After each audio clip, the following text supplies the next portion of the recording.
bar is open. Is open. The bar is open. So our format today is going to be a little bit different than normal. So usually we have a guest on to talk about different stuff. And today we're turning the tables a little bit. And I am going to be interviewing Chris about a subject near and dear to his heart. Major Dick Winters, commander of Easy Company, 506th Parachute Infantry Regiment, 101st Airborne in World War II. And I think most of you guys are well aware that he became quite famous through, first of all, the book by Stephen Ambrose, Band of Brothers, and then the HBO miniseries of the same name that came out in 2001. And long before either of those, Chris Anderson knew Dick Winters, met him, became friends with him, and had a chance to talk with him in depth about his experiences in World War II. And that is what we're going to talk about today. And we're hoping that we'll be able to get to some of your questions as well. And Chris, I want to start out just by asking how this got started, how you connected with the story of Easy Company, how you came to meet Dick Winters, and when that happened. Well, obviously, as we've kind of made clear, I'm a bit of a history geek, as you are. When I was very young, I remember seeing a copy of Don Burgett's book. This had various names, but Don Burgett's book on Normandy. And on the front cover were paratroopers descending to Earth. And I thought that was just amazing. So read quite a bit as a youngster. And then purely by happenstance, I had a chance to meet Jack Agnew. And Jack Agnew was in the demolitions platoon of the 506th, otherwise known as the Filthy 13. And at that time, Jack had been doing the newsletter for the 506 with Bill Garnier. And I got to know them. And then eventually Bill shared some addresses with me, and I wrote to Major Winters. And at first, these were just other veterans because I was interviewing all sorts of veterans. But then as I got older, the letters got longer. And then eventually, after college, I got to meet with Winters. I was living down in the area, and so we had a chance to begin talking. So this was... I'd first started corresponding with Winters just as Ambrose was kind of working on the book a bit, so just before the book, and then obviously a lot more involved before the series came out. I've lost you, Rick. It would help if I unmuted, right? And I did get a request that says, Chris, louder, please. So I don't know my best. if you can. I'll do my best. Is that better? Move that microphone closer. It's a principle go. of physics, as my mother used to say. So, and when was this? This is in the 1980s. You said just around the time you're getting out of college. Yeah, so late 80s, early 90s with Winters that I started finally first corresponding, with some regularity and intensity, and then after the book came out. I was a historian for the National Guard in Washington, D.C., which, of course, is close to Hershey, Pennsylvania. And so then I finally had a chance to go up and meet with him in person. And that's sort of how it got going. So there you are. You're a geeky young historian, newly minted historian. And how did you approach that and with him? How did you get him to talk about stuff? And had he already done a lot of this with people, or had he not really spoken to a lot of people outside of Easy Company about his experiences? Well, I would say that at that point, he hadn't talked to a lot of people. I mean, there'd been, obviously, he'd talked to Ambrose some, but he was just another veteran. And, before the book came out, there were lots of veterans of World War II, and he was involved with the men, but I don't think that people were knocking on his door and beating on the door. And when I finally got the chance to interview him, because he wasn't internationally famous at that point, I approached it as I approached interviews with any veteran, which is I always started by asking them about their funniest day in the service, because I thought every veteran's got a funny story, and okay. What was his funny story? What was his funniest day in the service? Well, I tell this on the tour quite a bit, but he tells a wonderful story about about being at Toccoa and being in training there. And he's a young lieutenant. He's at Toccoa, and he gets the call. He says, "Lieutenant Winters, you have to get into town. One of your men's in trouble. He's in the sheriff's office." So Winters drives down there, and one of his young charges had been caught on the railroad tracks with a young lady from Toccoa, kind of halfway through the process of what young men and young women do. And when he was arrested, and so Winters asked this young soldier, "So would you care to explain yourself, son?" He says, "Well, sir, she was coming, the train was coming, and I was coming, and I thought it was important that I finish my mission." Okay, you heard about it on History Happy Hour, people. And the great thing about I'm never it going to was, get that story out of my head. I know, but the great thing about it is when Winters told me, he said, "You know, Chris, everybody thinks that I have no sense of humor. I have a terrific sense of humor. I'll show you." And then he told me the story, and he got this wonderful little smile with just a little, his lips just turned up just a little bit on the ends, and that was his funny story. It's funny. I never expected to be talking about my mother-in-law on this show in comparison to Dick Winters, but she also was a person with a wonderful sense of humor who nobody thought had a sense of humor, but she just wanted to see how you took it. And Right. she would wait for you to see if you were smart enough to understand that she was being funny, essentially. But Yep. I love that kind of sneaking up on you sense of humor. You must have covered a lot of ground, and we're never going to get through all of it. I think one of the things that I was interested in is, what was he interested in talking about? I mean, I've interviewed a lot of veterans as well, and many of them kind of have a certain set of stories that they tell. But I mean, with everybody, there's the things that you want to find out, and there's the things that they really want to tell you that they think are important. And oftentimes, I've found it's really about what they think is important. It ends up being the heart of the interview rather than what I walked in thinking was important.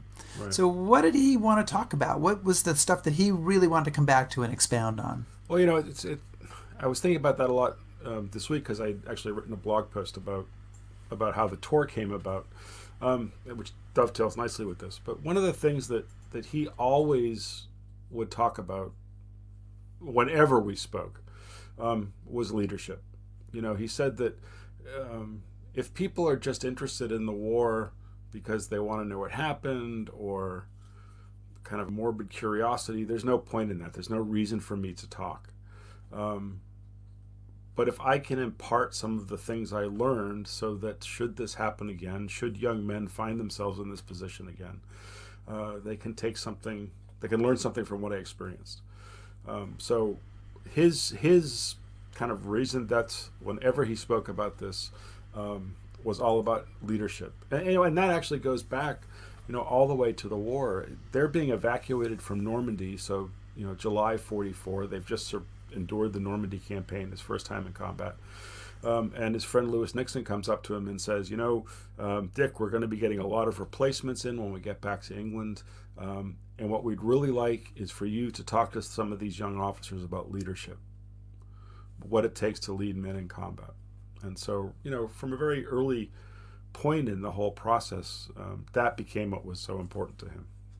Do you think, so one of the things that, when I was thinking about talking to you about this, people have seen, many people maybe watching have seen Band of Brothers. Mm-hmm. And so they've seen the kind of dramatization of some of the big moments in the war for Lieutenant Winters and later Captain and Major Winters. The attack on Brecourt Manor, the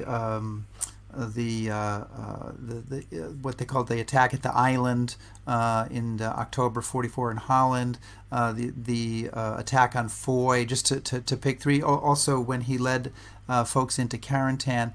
And in each of these cases, there's a very personal involvement from him as an officer. He's in danger, he is leading, he has to make decisions, and he manages to get it right in all these cases, which is, of course, why he's alive and why a lot of his men survived as well. And I was going to say, what runs through there? Leadership obviously is part of that, but what made him successful, able to be successful there in these terrible circumstances? I mean, heart pounding, absolutely awful, unimaginable circumstances. What do you think? What did you get from that? Well, I mean, and we may get more into this later, but the first thing and the most important thing about Winters is his constant state of preparation. This is a man who is perpetually studying and preparing and getting ready for this moment. When he's in Allborn, when all the other officers are off on leave or at the pub or doing whatever it is they're doing, Winters is back in his room studying a manual. When the 101st Division goes up to Bastogne at the start of the Ardennes offensive, Winters actually brings the manual on infantry assaults and he puts it in his musette bag, and the night before the attack on Foy, he's reading the manual. But that part aside, when he's in these situations, what Winters does, and I should add, I don't think the series shows this very well. Winters separates himself out from the action before it happens. He said, whenever I was faced with a situation where I had to make a difficult decision or a complex decision, I would remove myself mentally from what was happening around me. I'd separate myself out. I would think things through, even if only for a few quick moments. I would try as best as I could to conduct a personal reconnaissance of where the action was going to take place, so that I had a clear idea in my mind about what I needed to accomplish and what would be required, so that when I went back to my men, it was, boom, this is what we're going to do, and this is how we're going to do it. And because of some other things that we can get into later, they had enough faith in him that they just followed. So there's a thoughtfulness involved Absolutely. in that, and a preparation. It's not just the character, that comes out in the moment. It's all about the training and the preparation and building to that moment, and how he personally did that. Right, and it really is about training. I mean, Winters would say that there's... Now, I should preface this by saying that we could disagree with him a little bit on this, but he said that there are no natural leaders. Leadership is taught, and it's learned through hard work, study, and effort. And it's those preparations prior to the moment when leadership is required that makes you an effective leader. If you can prepare for what's coming, you will feel comfortable in yourself, and then you'll feel comfortable dictating orders as required. But I think that one of the things that the series really missed an opportunity on was to convey that part of him, that studious, dedicated part, and also how he would, separate himself out before taking an action. So, as you mentioned earlier, and I just want to remind folks that we're talking to Chris Anderson about Dick Winters, who he got to know very, very well many years ago, and talk with extensively. And if you have questions you want to ask, please just post them up in the comments, and we'll get to the ones we can. You have this guy, he goes off to war, and he comes home, and he is, as we talked about the other day, he's one of many thousands of people who command companies that fight in World War II in Europe. And he's not famous, he's not well known, and then 40 plus years later he suddenly becomes maybe the best known soldier officer of World War II. I mean, you could make the argument that after Patton and Eisenhower, Dick Winters is probably the name that people know, and he's sort of elevated into, I don't want to say mythic status, but it's kind of a sort of a bigger than life. He's lionized quite a bit, and I wonder, and then of course there've been many other books and documentaries after Band of Brothers. What did he make of all this? This sort of the hoopla around what he did, and sort of what do you make of it when you're sort of analyzing what he did versus, not necessarily versus other company commanders, but in the context of the greater war? Well, I think that as you would be naturally, he was humbled by the attention, but I think that he was a bit bothered by it because he was a very modest person, and that goes back to his training and preparation for the war. I mean, after his attack on the Germans on the island in Holland in October of '44, which he considers his finest moment of leadership. He said that when I wrote the after-action report to describe this action that leads to his promotion to commanding the battalion, I never used the word "I" in describing what had happened. It was always we, and he would always stress that this isn't about me as a person. So I think that he was bothered by too much focus on him as a person. Now, using him as an example to talk about what other people had done, or using him as an illustration of all junior officers, he thought it was important, and I think that's what kept him talking. But he would be the first person to say, "I'm just an officer. I graduated from OCS." And Winters was a remarkable officer. He was. But he was the product of a system that was put in place at the start of the war by people like General Marshall. There are 100,000 young men who go through officer candidate school during the war. Of that amount, 67% graduate and are commissioned as second lieutenants. So let's be very, very conservative and say, of those 67,000 young men, 10% make good officers. Well, that's 6,700 men who were effective at their jobs. And Winters would say that I was a product of the system, and I succeeded through hard study and work.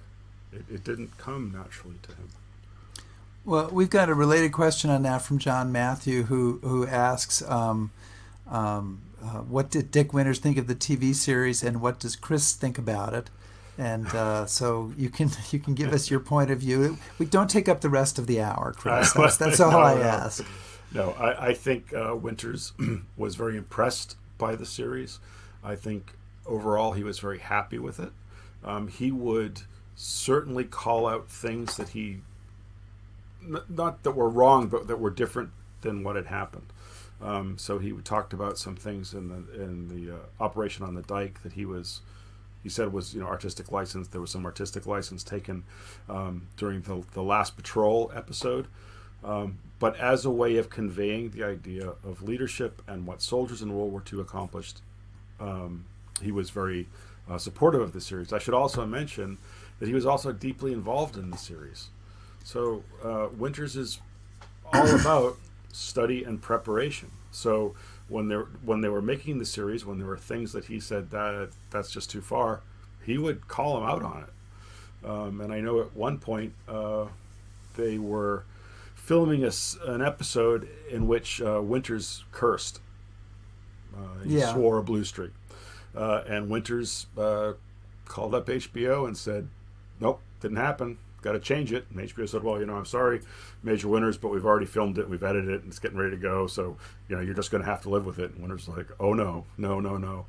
You either change it, or my participation and the participation of every member of the company is off."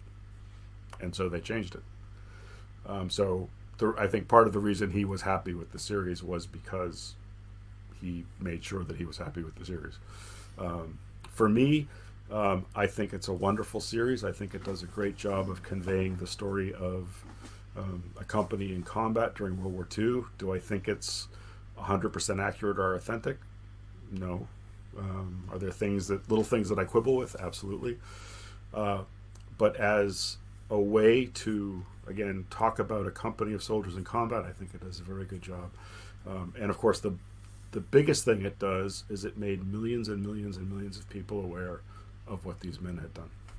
And right, so of that, not just those men, but of all the soldiers, right? Absolutely. I mean, it raises I think think people who've watched it multiple times, you feel like you understand maybe what they're going through in a way that other books or other movies really hadn't given you, and put you right there. And I mean, I would say, and we've talked about having another show sometime where we sort of do best and worst historical movies. Mm-hmm. I mean, all films lie to a certain degree. They have Sure. to.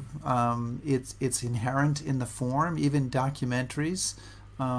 Even your documentary? Even documentaries that I've done, all films have to leave they simply by picking certain things Absolutely. to talk about and other things Absolutely. not to. Simply by where you put the camera, you are now leaving part of the story out and telling the story in a different way. But I was, in the reading that I've done, I think what struck me about that miniseries is how much of it is really tied or trying to be tied to the truth and to the experiences. And I know that every soldier in there is going to say, well, it didn't do this or it did do this, and there's going to be stuff. But I think it still remains a pretty impressive thing 20 years later. Absolutely. We have a couple of questions that are along the same line, so I'll pick one here from David. Was Winters a spiritual person, or did he ascribe his survival to blind fate? And someone else asked a very similar question as to, was his faith important to his success as a leader? That's interesting. I had asked him that, and it was one of those moments because I would go up there a couple times a month, and I'd sit with him, and we would talk about different things. And I was curious about that. And I remember vividly because I said, was faith important to you, and how religious were you coming from the background that you came from? And he looked me dead in the eye, and he said, Chris, I am not a religious person. However, Chris, I am a spiritual person.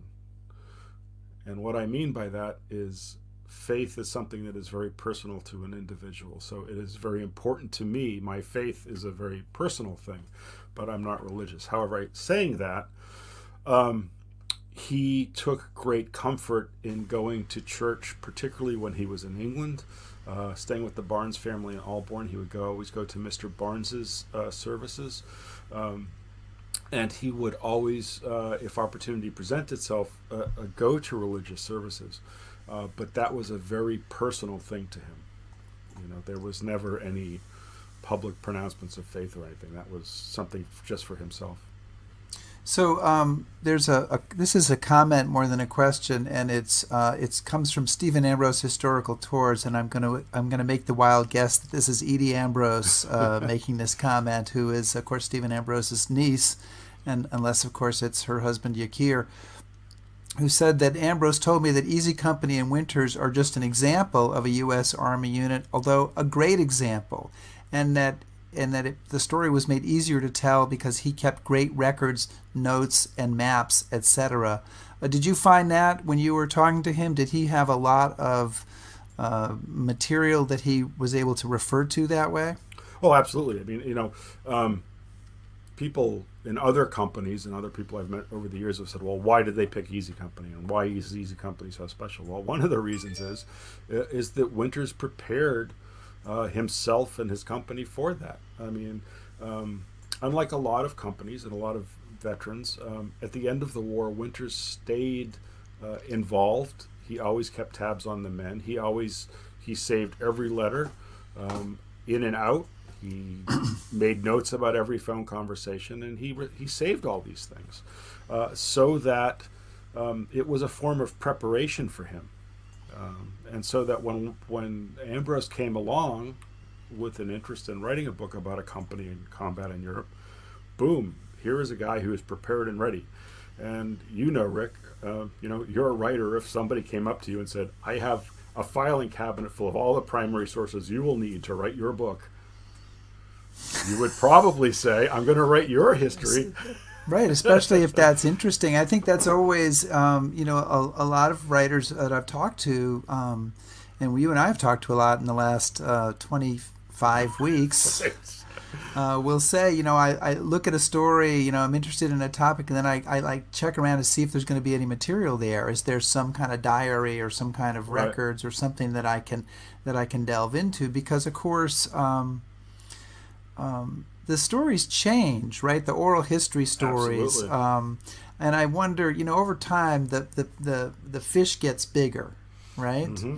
And I Sure. wondered, as someone who talked to Dick Winters on the early side of the curve, was there something that, as time went by and you heard him tell stories to other people, or other people write about what he'd told them, or other people write about what they'd heard somebody say that he said, were there stories that you saw that really changed over time? And of course, that's why the records are so important, because they give you something to ground yourself in. Well, absolutely. I mean, I will say that Winters was always very consistent in his stories. Um, the truth of a story, because he used a story to illustrate a point. Again, the point of a lot of his stories was about leadership. So his stories didn't really change. However, what has changed is how people tell the story of Winters. And this, we talked about this a little bit already, but he has become this mythical, larger-than-life figure who, descended on easy company and kind of effortlessly led them through victory in Europe, and almost single-handedly, which is just not true. I saw something on the internet the other day that called him the warrior monk of World War II, and how he'd religiously prepared himself for this moment. And that's just absolute bullshit. And so I think that there are other people that ascribe certain qualities to him that aren't true. And the fact of the matter is that Winters became an effective leader through hard work, study, dedication to his craft, and caring about his men. And it wasn't magical, and it wasn't mystical, and he wasn't braver than, however many good officers OCS produced, or what have you. But he always stayed very close to the truth. And which is one way, if a person's stories remain consistent, it's one way that they are likely, the real deal. Absolutely. And when they also match up with the paperwork that you can find, and the stuff that you can find, and it's, oddly, it's always the people who keep the most material, I think, who have the most consistent stories, because they have been referring to their own records, right? They probably haven't just shoved them in a drawer. They've looked at them, and it's reminded them and grounded them in their stories. We have several people who asked. First of all, I do want to credit your friend Barry, who asked this a couple of days ago, asked us to put it in, and a few other people have asked us about Dick Winters' friendship with Lewis Nixon, Sure. and who, of course, was another officer in the 506th, who came from a very different background, who was a bit of a drinker, a bit compared, like you, Rick, like you. Yes. Okay, I didn't realize I had that much of a problem, but I'll go seek medical assistance as soon as possible. And just a very different person, and people are kind of like, well, how did they get to be friends, and what's that all about? And I don't know if you talked to him about that, because of course you might not have been thinking a lot about Lewis Nixon when you're interviewing him, but what came out there? Well, I think and I think about that a lot, because I get this question quite a bit. One of the things was Nixon was absolutely honest in who he was, and he had, in part because of his background, he had no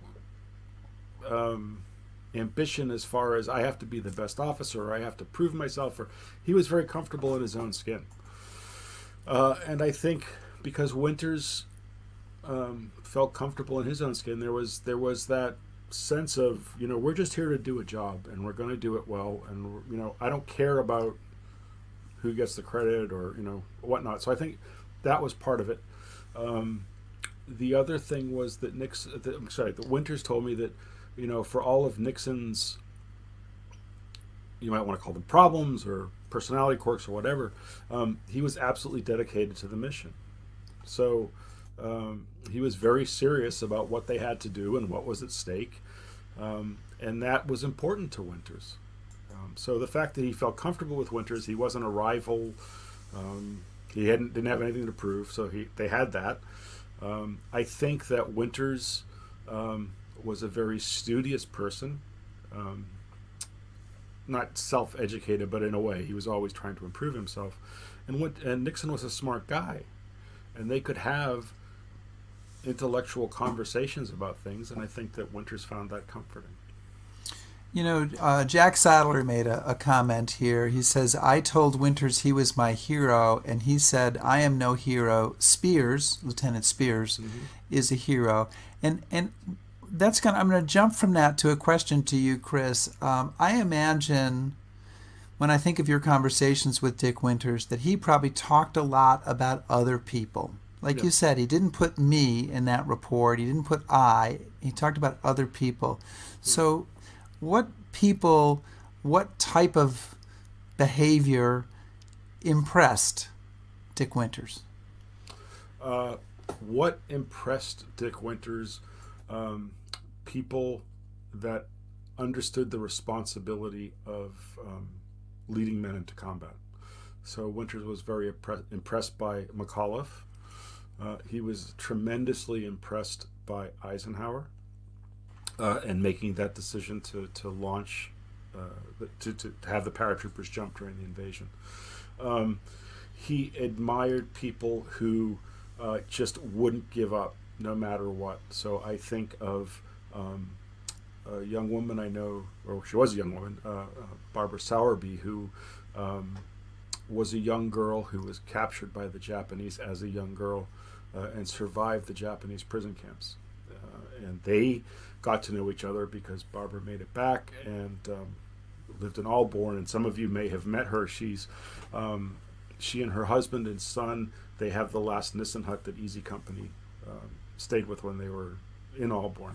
But he was very impressed by that because she just refused to give up.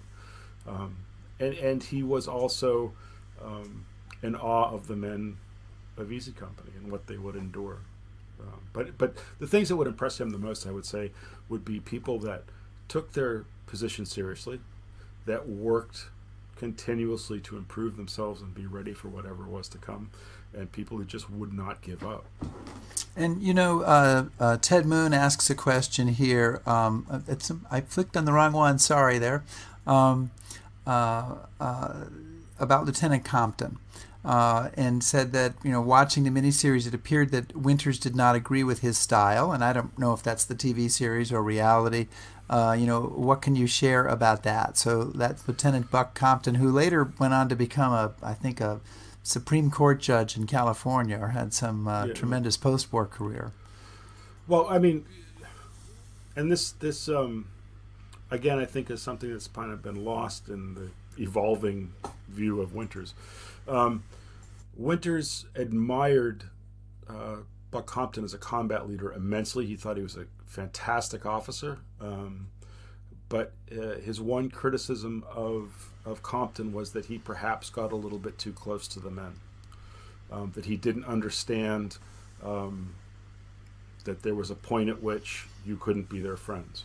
And another one of those moments that I remember vividly was talking to Winters about the company, about the men of the company, and as he always did, you know, he talked about how fantastic they were and how wonderful they were and how important they were to him.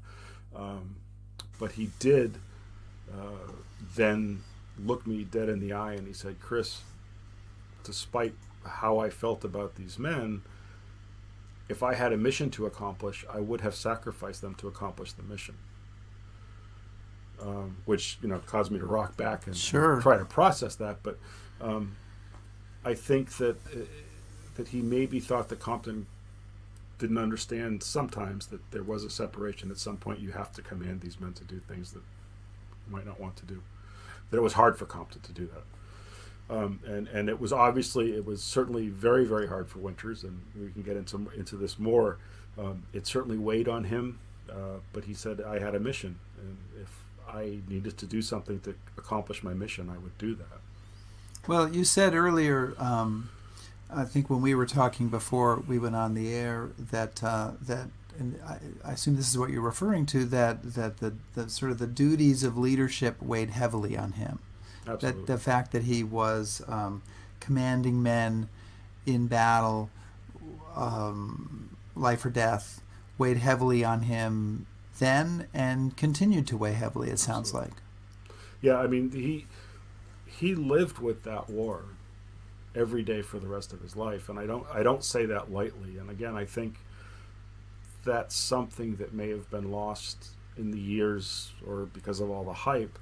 You know, these people went on with their lives and they carried those memories with them, and it never did leave him. You know, he said continuously during the war and then after the war, he said, you know, I've only been gone for 2 years, but that experience aged me by decades. He had a young woman named Dieta that he was writing to, and she had said at one point that I've noticed that you're starting to get wrinkles, or those worry wrinkles. And he later felt bad about this, but he said, I wrote back very sarcastically and said, yes, they're worry wrinkles. They're worried because I have 600 men who I'm worried about. And that bore on him. And I asked Rick, I asked you to show these pictures, because I don't think people do this enough, but if you take these 3 photographs of Winters, there's one of him just after his commissioning on the upper left hand, and then to the right is that famous photograph of him taken at Schonderlocht, and then at the bottom there at the end of the war. He's a young man there, but you can see just in the course of those photographs how much the war has aged him.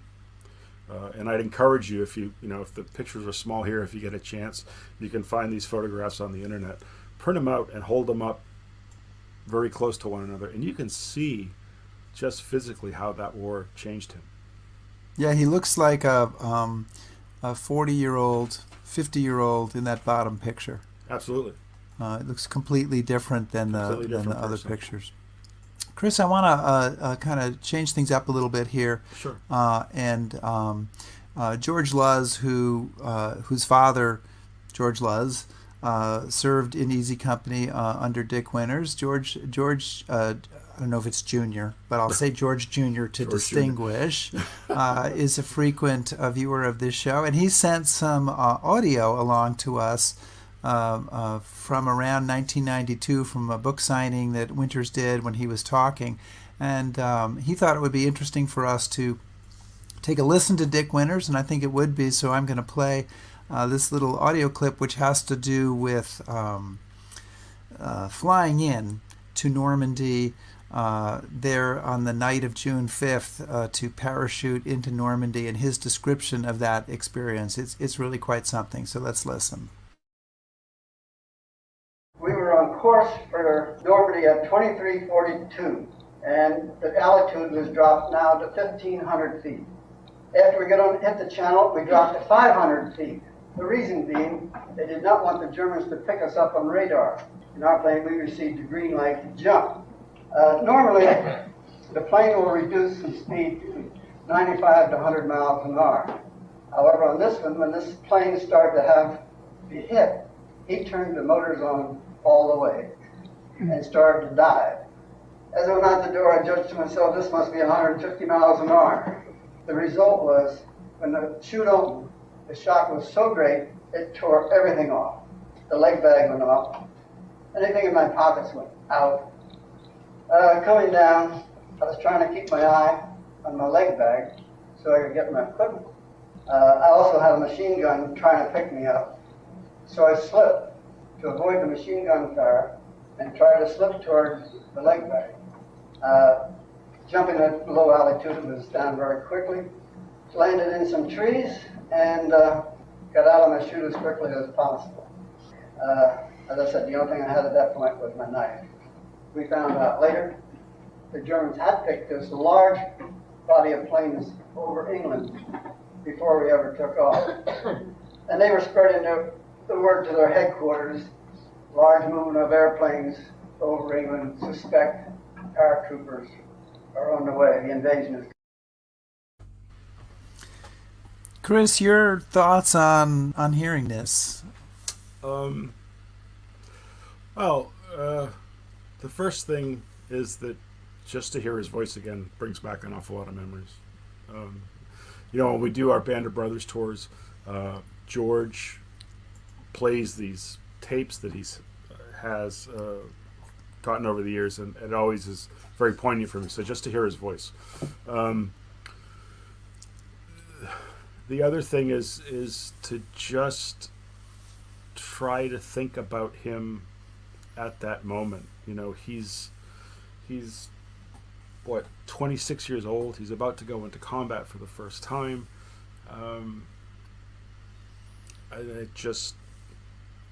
You think a lot about him. That's all. Yeah. Many years ago, 35, 40 years ago, I was with some friends and we were driving around Evanston, Illinois, and we came upon a college reunion on the Northwestern campus, and we crashed the reunion, as young people can do in sort of their exuberance. And there were guys there, and they were World War II veterans. And this guy who I'm sitting there chatting with in the tent at the reunion, because they were very welcoming of us. Oh yeah. He was he had been 21 or 22, and he had commanded a bomber with 11 guys on it, or whatever the number. And I think that they'd done 20 missions or whatever, and I remember I was probably 26 at the time, 25, 26, and I couldn't even imagine being in that situation. And he had done this as somebody much younger than me. I mean, he's somebody who's now, at that time he was 10 years old, 10 years younger than my children are now. Yeah. And it is sort of almost unimaginable to be, Chantal uses the word insane. It's almost insane to be in that situation. Well, it's the thing that's, Winters would tell me that, he said two things, somewhat contradictory. He said, people will do that. Yeah. He said he lived in fear. He said he lived in fear for his own life, but more importantly, he lived in fear for the job he would do for his men. But in terms of Normandy, he also said he wasn't worried in himself. He felt that he'd done everything he could. He felt that he was as prepared as he could be personally. But the fear that was with him was whether he'd be able to lead.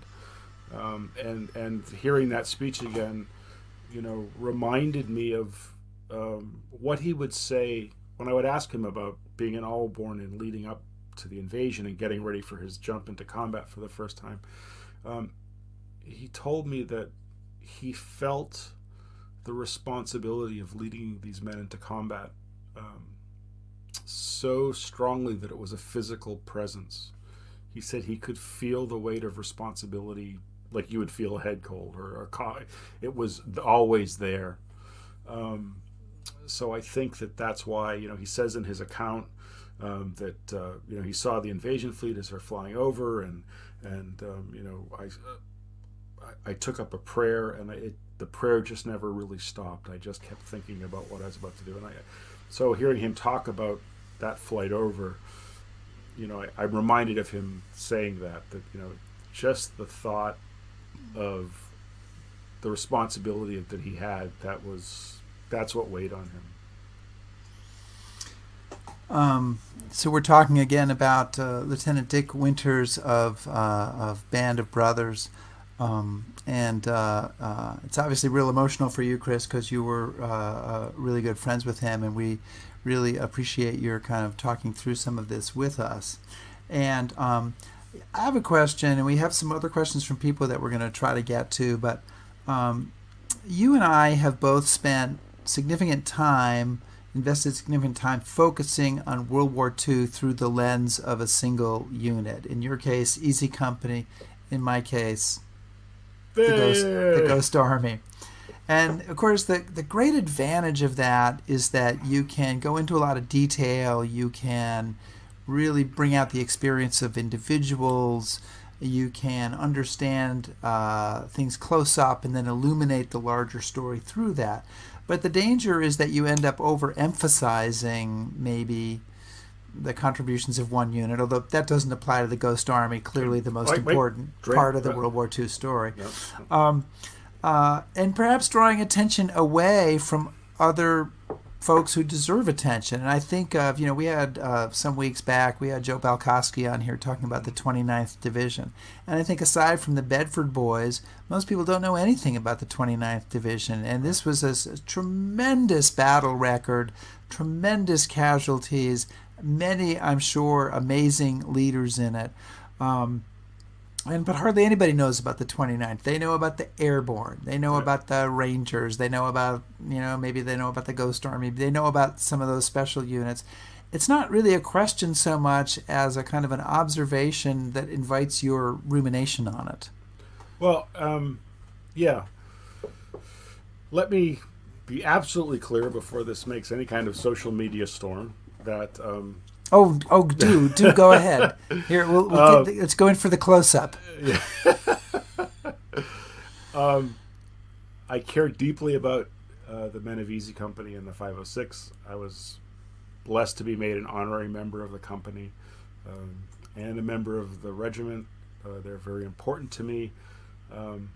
But I think that at times, largely because of the miniseries, people spend a little bit too much time focusing on the trees and not the forest. And I think that if you use Easy Company as a vehicle to understand a bigger picture, that's great. But I think we should start also to look at all the other units and all the other contributions. The other thing I would like Americans in particular to think about and to read about is weaving in the stories of the Pacific and what's happening in Europe and in Italy, and to maybe get your heads around the notion that we're fighting this global war involving 16 million men and women. And I also should add that, again, we just take this for granted now, but one of the things that's so remarkable about Band of Brothers is it changed our notion of how we do history.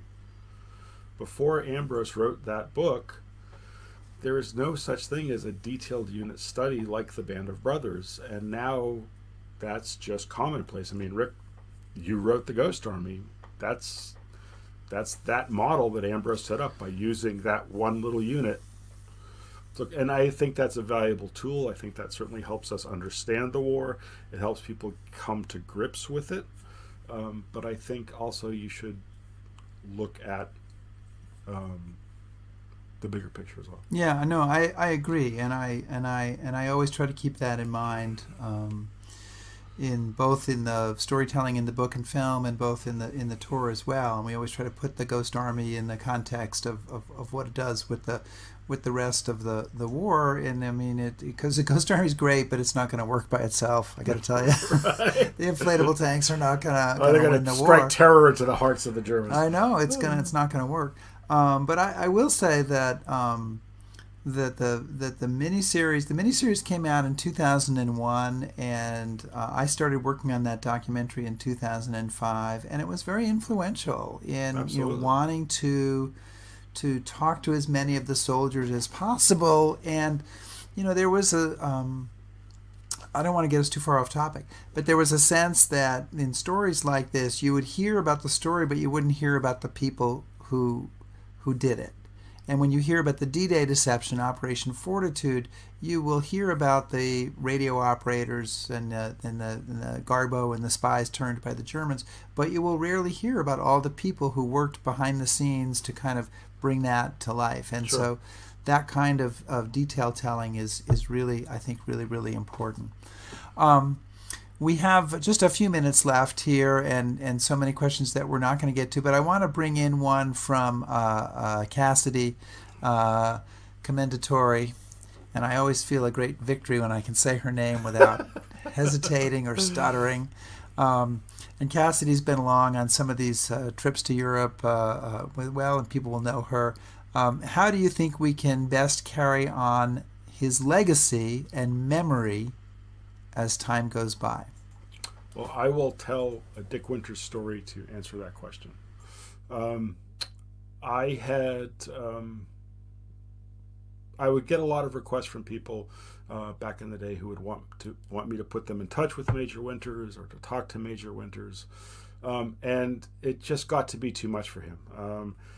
He was deluged with phone calls and letters.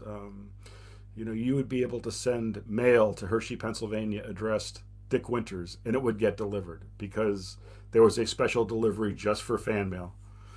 And I remember visiting with him, one of my last visits with him, and I asked him about, somebody wanted to speak with him, and he said, "Chris, I can't." And I said, well, much like the question that Cassidy asked, people admire you and they want to know what you think and what they should do to be better. And he said, "Chris, the way to remember me and the men of Easy Company is to vote, pay your taxes, and be a contributing citizen. And if you do that, you'll remember me." So I would say that to Cassidy, that's how you can remember the men of Easy Company and Major Winters. Participate and be involved. To do the things that they Fought sacrificed, Yep. Their lives in some cases, Yep. or their years. The sacrifice of 3 or 4 or 5 years is no small thing, and putting yourself in danger to allow us to do those things. And much as I now regret not making that the last question of the interview, Sorry. I want, thank you for that. But I wanted to ask you, so a lot of people have glommed on to the Dick Winters story. And that does not mean any disrespect. It's a great story, and people should write about it. They should retell the story, and they should be retelling his story and many of these other stories 100 years from now. But is there anything that you would want to set the record straight on, that somebody has said, and you've kind of addressed this, so maybe you feel you've already gone there, but anything that somebody has said or an impression that's been created in the TV series or in the book that you, as somebody who knew Dick Winters, wants to say, it's not really that way. I just want to correct the record here. Well, I think I have alluded to this a bit, but I would just say, again, that the thing to remember about Winters and leadership is hard work. It is the byproduct of serious study and effort. It doesn't happen magically. As far as what people may say about him in the future, he's a historical figure now, so people are going to interpret his story in various ways. I would simply say that Winters said what he wanted to say in Stephen Ambrose's book, and then later in his own biography.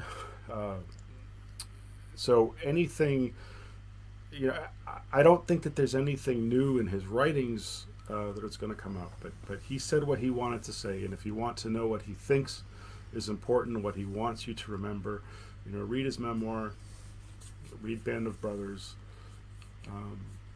and that's, I think, how you'll get closest to the person. Well, this has been a terrific conversation, Chris, and appreciate your being willing to come on the show. Oh, wait a minute! You've come on the show every week for so many weeks, but to talk about something that is so, I know, important to you and emotional for you, and maybe not always, even though you talk about it on tours and stuff, not always easy to kind of just put yourself out there about, and I'm sure everybody really appreciates it, and I'm already seeing their comments here. 25 weeks. Thanks for keeping this going. I mean, but yeah. Well, Nobody's saying 25 weeks. Please stop. So that's a good thing. Oh, that's a good thing. Yeah. Well, I just, as we talked about before the show, I just wanted to, it's always hard for me to talk about somebody who was so important to me, but I wanted to thank you, Rick, and all the people who watch and listen to give me an opportunity to talk about somebody who was such a huge part of my life and so important to me, and someone I think about every day.